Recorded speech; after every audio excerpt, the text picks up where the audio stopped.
Today we celebrate Good Shepherd Sunday. It's a Sunday in which we remember all that Jesus, our Good Shepherd, has done for us and laying down his life for us as his sheep. In contrast to a hired worker who is only out for himself, who when a wolf comes to scatter and catch the sheep, he runs away. Today I want to speak a little bit about suffering and patience. Because our first Holy Father, our first Pope, St. Peter says in today's second reading, if you are patient when you suffer for doing what is good, this is a grace before God. In other words, suffering is a source of grace for us as Christians. St. Peter even says, for to this you have been called, because Christ also suffered for you, leaving you an example that you should follow in his footsteps. In other words, we have a vocation to suffer. A vocation to suffer injustice, and to do so with great patience, with the same patience that Jesus had when he suffered for each of us.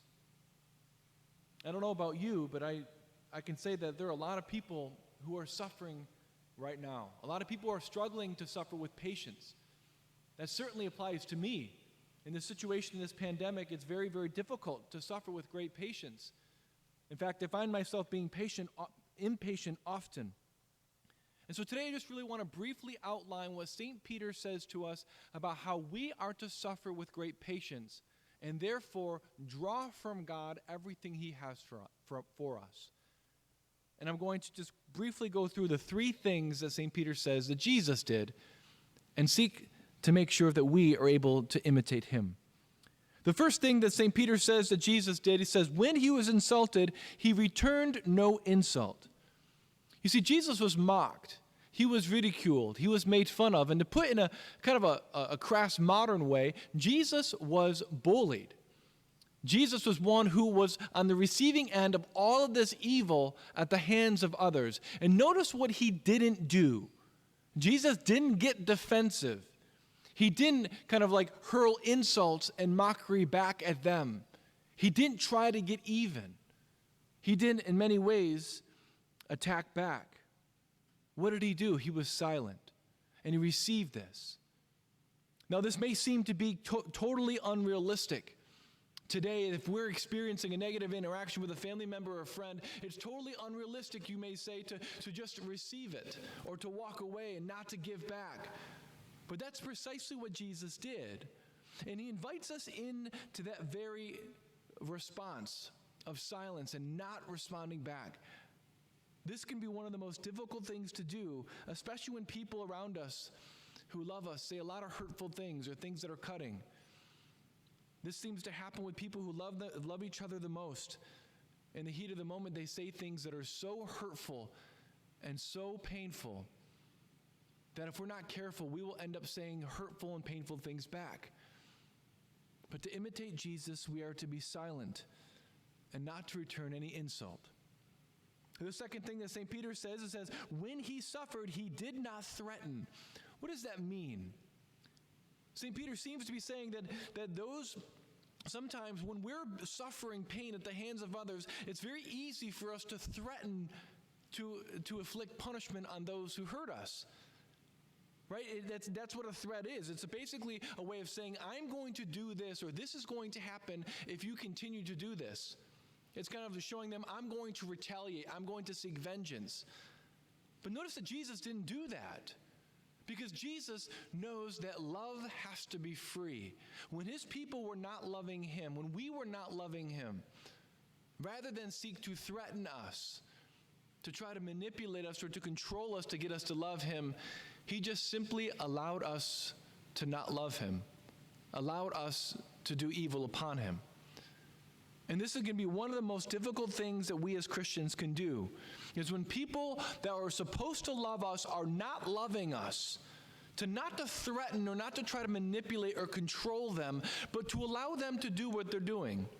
Certainly, it doesn't mean that we allow people to abuse us and walk all over us, but it does mean that we choose not to try to manipulate them in order to try to be who they're not, or at least not in this specific moment. And this takes great love. Oftentimes, I hear people will try to use this as a form of or use different phrases like this.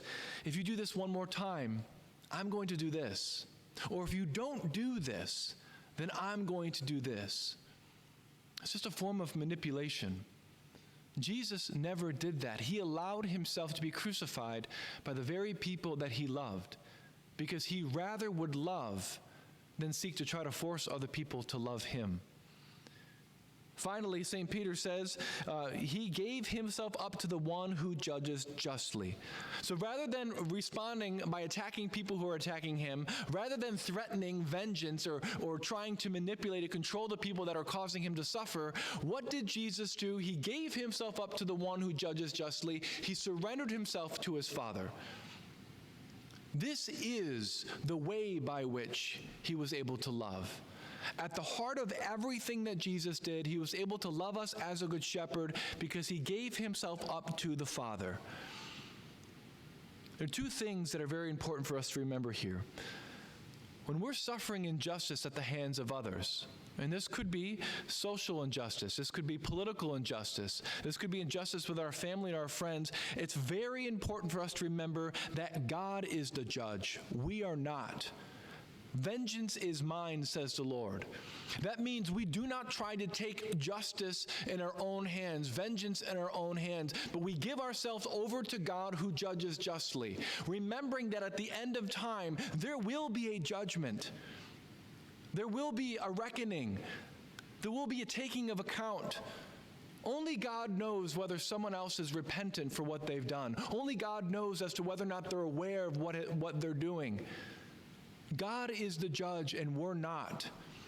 And that means we need to allow him to be that judge by surrendering ourselves to him. And the second thing to keep in mind is this. In the midst of suffering, Jesus was completely innocent. You see, God sees everything. He wants us to be righteous in the midst of our suffering, and he wants to draw near to us in it. If Jesus himself suffered at the hands of sinners, then he wants to be one with us when we suffer at the hands of others. To be very specific, if you're experiencing a lot of suffering right now because of injustice, maybe within your own family, maybe among your friends, maybe again, it's social injustice or political injustice, whatever it is, know that Jesus is with you, that he wants to be one with you there. He doesn't want you to respond out of this seeking of vengeance. He certainly wants us to work for justice. There's nothing wrong with that. But he does not want us to seek revenge or to avenge ourselves, to get back at the other person. He wants to be one with us so that he can love in us. My brothers and sisters, I know this is a very difficult time for a lot of people. It's a very difficult time for family. But I encourage you to be one with Jesus in his suffering, because his suffering enabled him to really bring to himself the very people that he loved. He didn't try to force anyone to love him. And we shouldn't try to force anyone to love us. So my invitation today is, maybe as you pray, just simply ask God this question: Lord, who is it that I'm having a hard time loving? Who is it that I'm having a hard time being patient with? And as God reveals that to you and as he convicts you of your heart, maybe then ask the Lord, Lord, how are you asking me to suffer patiently for this person? How are you asking me to turn myself over to you in complete surrender so that I have the strength to be Jesus to them? Because after all, that's what Jesus did for me as my good shepherd. I beg you for that grace to love, so that loving like you, I might be one with you and bring as many people as possible back to you.